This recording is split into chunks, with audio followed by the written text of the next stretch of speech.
The United States is said to be the freedom capital of the world, but for those informed know this is simply nothing more than a marketing tool to the public to portray America as the land of opportunity, home of the brave. I don't mean to burst your bubble, but I am here to make you more aware and informed of what really goes on behind the veil of the country 'tis of thee. The sweet, sweet land of liberty is sadly nothing more than a hoax, verbal garbage. We are told capitalism is the only economic way in which true human freedom can survive. However, capitalism and neoliberalism, in conjunction with the hegemonic narrative derived in this country, have a different agenda than what we've been told. They own this fucking place. It's a big club, and you ain't in it. You and I are not in the big club.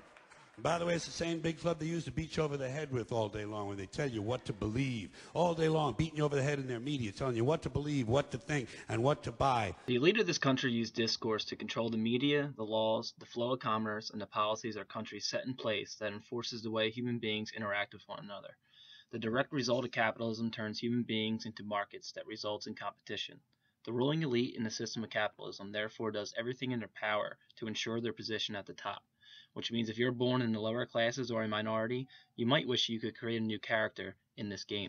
Throughout history, social engineers have refined techniques designed to control large populations. And I'm sad because I know that it's hard for people like that to take an interest, a serious interest in world affairs, to take a serious interest in what their elected officials are doing.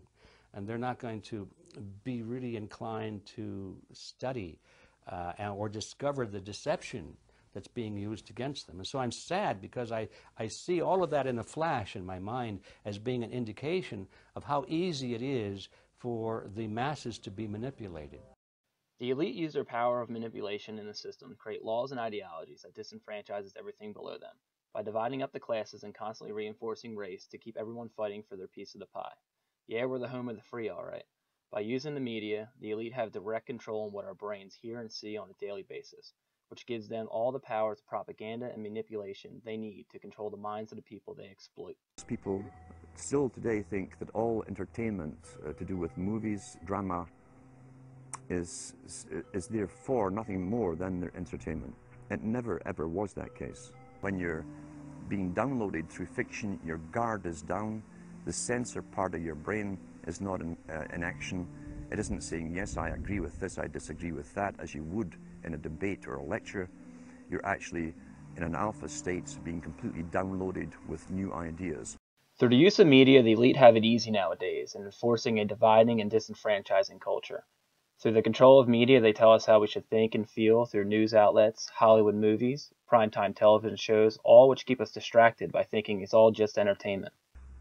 When radio came along, of course, they used that to the maximum.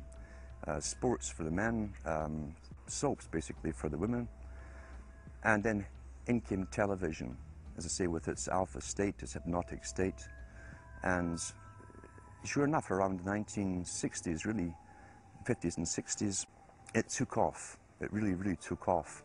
Consumption. It's the new national pastime. Fuck baseball. It's consumption. The only true, lasting American value that's left, buying things. Capitalism is a black eye on humanity and inherently morally wrong. Within it creates and perpetuates hatred and violence to anything that is different from one another. It makes us hate the things and other people that is different from ourselves while distracting us from the real truth that we are being exploited by the rich elite. Media's representation of class, gender, and race go a long way into creating the worldview of an individual. When I was growing up, people were talking on their front porches, neighbors were playing baseball, there were nightly barbecues. You don't see that anymore. We've lost our communities. You drive through neighborhoods, you see the blue glow of television sets. We're losing our humanity.